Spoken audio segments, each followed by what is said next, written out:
Good morning बच्चों। हम लोग पढ़ रहे थे राष्ट्रीय अर्थव्यवस्था की जीवन रेखा, ठीक ना। Life lines of national economy. तो इसके अंतर्गत हम लोग परिवहन के साधन पढ़े थे, जिसमें जो था स्थल परिवहन के साधन थे, फिर जल परिवहन के साधन थे और वायु परिवहन के साधन के विषय में हम लोग पढ़ चुके हैं। इसकी विशेषताएं, इसके लाभ जो भी हैं वो सब हम लोगों ने पढ़ा है। आज इसी के अंतर्गत हम लोगों को पढ़ना है संचार सेवाएं। लाइफ लाइन का मतलब है कि मैं एक बार बता चुकी हूँ, एक बार और आपको पुनः दोहराती हूँ कि लाइफ लाइन का मतलब अर्थव्यवस्था की लाइफ लाइन, जीवन रेखा, ये सब चीज़ें हैं।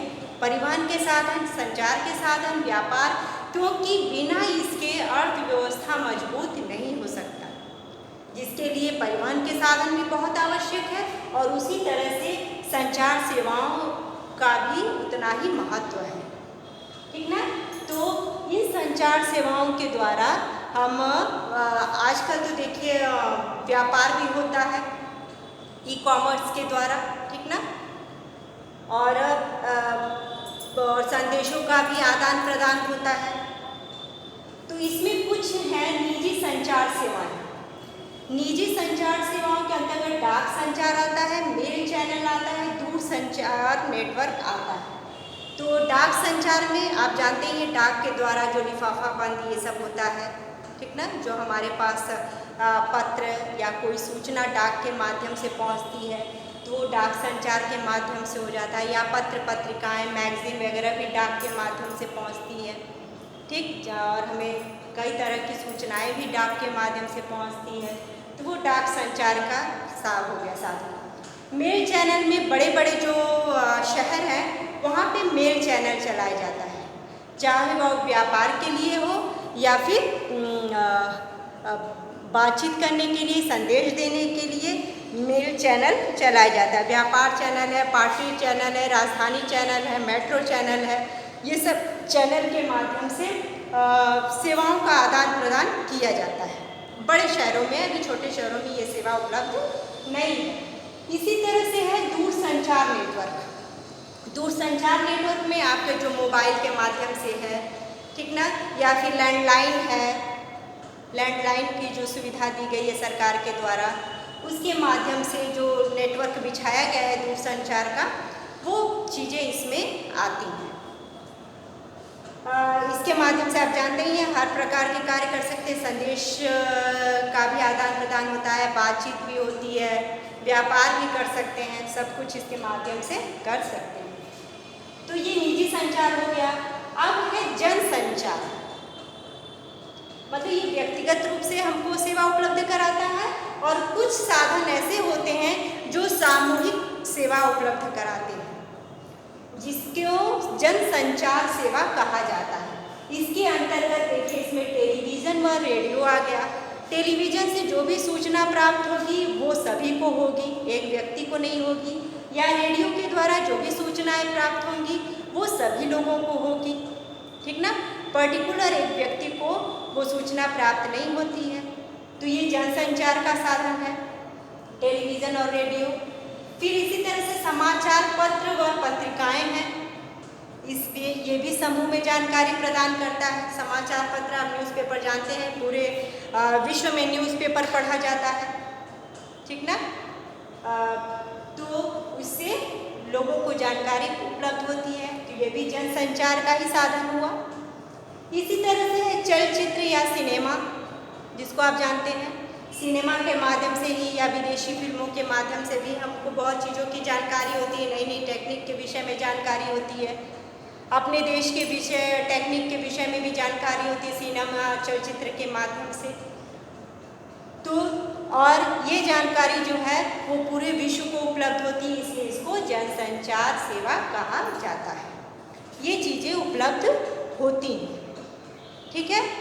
तो इसमें जनसंचार में टेलीविज़न व रेडियो, फिर है चलचित्र या सिनेमा इसको कहते हैं, फिर समाचार पत्र व पत्रिका, जिसके माध्यम से हमको विभिन्न तरह की सूचनाएं, संदेश, जानकारियाँ ये सब प्राप्त होती हैं।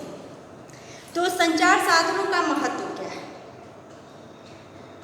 संचार साधन का महत्व भी हमको यही देखना है कि इससे जो हमको हर तरह की जानकारी प्राप्त होती है।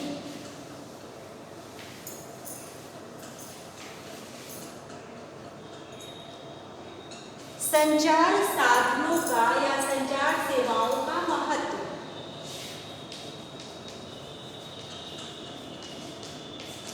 साधनों का महत्व, इसमें महत्व क्या है? संचार साधनों के महत्व में यही सबसे पहले देखिए ये है कि इसमें हमको, इसके माध्यम से हमको तरह तरह की जानकारियाँ उपलब्ध होती हैं। कितना? तरह तरह की जानकारियाँ उपलब्ध होती हैं।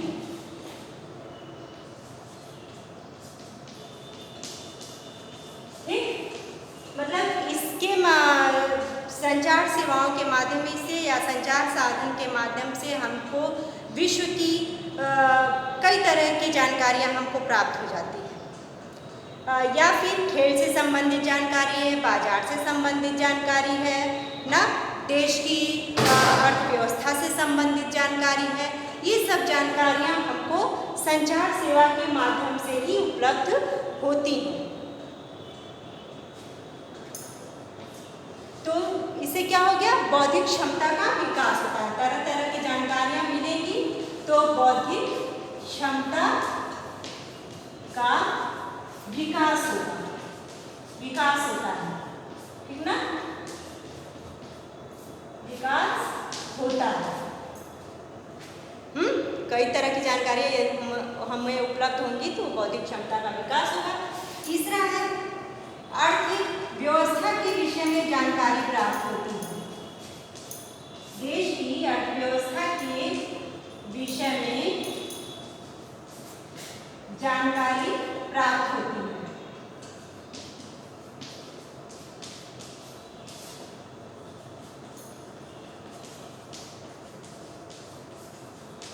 ठीक है, देश की अर्थव्यवस्था के विषय में जानकारी हमको इन्हीं संचार सेवाओं के माध्यम से ही प्राप्त होती है।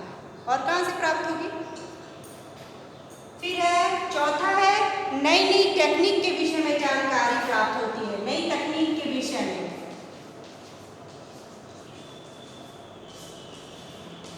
नई तकनीक के विषय में जानकारी मिलती है।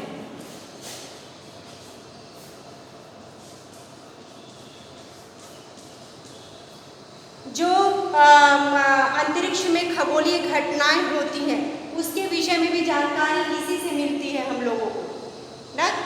जो भी खगोलीय घटनाएं घटित होती हैं हमको पहले से जानकारी प्रदान हो जाती है।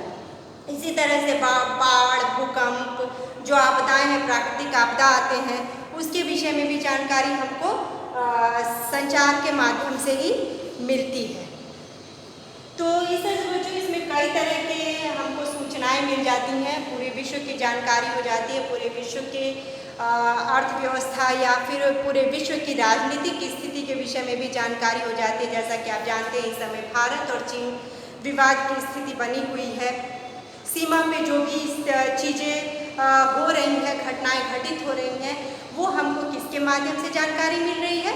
हमारे टेलीविज़न के माध्यम से जानकारी मिल रही है, न्यूज़पेपर के माध्यम से जानकारी मिल रही है, मोबाइल के माध्यम से जानकारी मिल रही है ना। तो जो भी कहीं भी कोई कुछ घटना होती है वो हमें मोबाइल, टेलीविज़न इन सब के से हमको जानकारी प्राप्त हो जाती है। इसी तरह से अजरबैजान, आर्मेनिया के जो युद्ध हो रहे हैं उसके विषय में भी हमको जानकारी होती है। और पेट्रोलियम का प्राइस यूएई में या पेट्रोलियम देशों में, खाड़ी देशों में पेट्रोलियम की स्थिति क्या है, प्राइस की स्थिति क्या है, उन सब की जानकारी हमको न्यूज़पेपर और टेलीविज़न इन सब के माध्यम से हमको मिल जाती है। तो इसकी भी आवश्यकता बहुत है। ये भी अर्थव्यवस्था के लिए बहुत ज़रूरी है, संचार सेवाओं का भी विकसित होना, क्योंकि अभी भी हम अन्य देशों की अपेक्षा संचार के क्षेत्र में बहुत पीछे हैं। अभी और आगे जाने की आवश्यकता है। आप देख रहे हैं कि नए नए तरह की संचार सेवाएं उपलब्ध हो रही हैं, नए नए ऐप्स आ रहे हैं जिसके माध्यम से हमको नई नई जानकारियाँ उपलब्ध होती हैं, ठीक ना। गूगल देख रहे हैं, ऐसा एक साधन है जिसे जो भी पूछिए वो जानकारी प्रदान करता है। यूट्यूब के माध्यम से हमको नई नई जानकारियाँ मिलती हैं, हर क्षेत्र के विषय में जानकारी मिल जाती है, ठीक ना। तो इस तरह से पहले जो संचार में हम सिमटे हुए थे, अब धीरे धीरे हम लोग बहुत आगे बढ़ते चले जा रहे हैं। तो इस तरह से संचार के क्षेत्र में भी विकास तेजी से हो रहा है। तो ये हो गया संचार के साधनों का महत्व। अब है ये हो गया, संचार सेवाएं भी हो गई। अब है अंतर्राष्ट्रीय व्यापार का क्या महत्व है, ठीक ना। थोड़ा सा इसके विषय में आप लोगों को बता देती हूँ कि अंतर्राष्ट्रीय व्यापार का क्या महत्व है।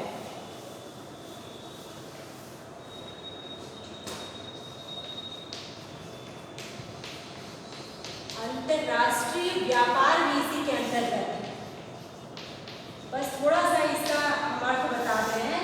अंतर्राष्ट्रीय व्यापार का अर्थ होता है दो या दो से अधिक देशों के मध्य होने वाला व्यापार, ठीक ना।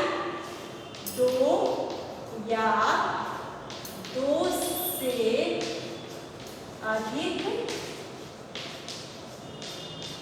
देशों के मध्य होने वाले व्यापार को अंतर्राष्ट्रीय व्यापार कहा जाता है। अंतर्राष्ट्रीय व्यापार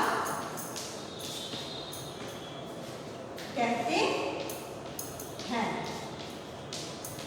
ठीक। दो या दो से अधिक देशों के मध्य होने वाले व्यापार को अंतर्राष्ट्रीय व्यापार कहते हैं।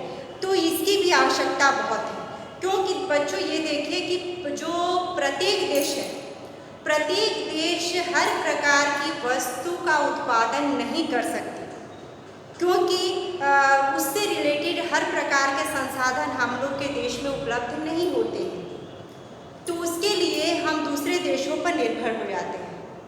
तो आयात और निर्यात के माध्यम से, ठीक ना, एक्सपोर्ट और इंपोर्ट के माध्यम से हम अंतर्राष्ट्रीय व्यापार करते हैं। जो वस्तुएं हमारे देश में उपलब्ध नहीं हैं, उन देशों को हम बाहर के देशों से मंगाकर अपनी आवश्यकताओं को, अपने देश के लोगों की आवश्यकताओं को पूरा करते हैं।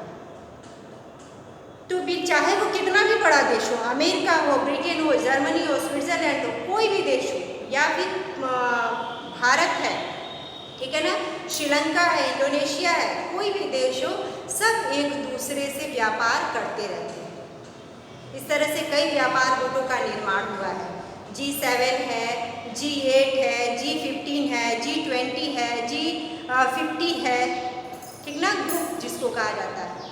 तो ये देशों का क्या होता है, ग्रुप होता है। ब्रिक्स है, ये सब देशों का ग्रुप होता है जो कि आपस में अंतर्राष्ट्रीय व्यापार करने के लिए कुछ नियम, कुछ कानून वो लोग बनाते हैं, जिसके थ्रू वो लोग व्यापार एक दूसरे से के साथ करते हैं। आपस में समझौता होता है और उसी के माध्यम से ये लोग व्यापार करते हैं। तो आज इतना ही पढ़ाते हैं, फिर नेक्स्ट क्लास में हम आपको व्यापार से रिलेटेड, अंतर्राष्ट्रीय व्यापार से रिलेटेड विभिन्न तथ्यों के विषय में मैं आपको समझाऊंगी।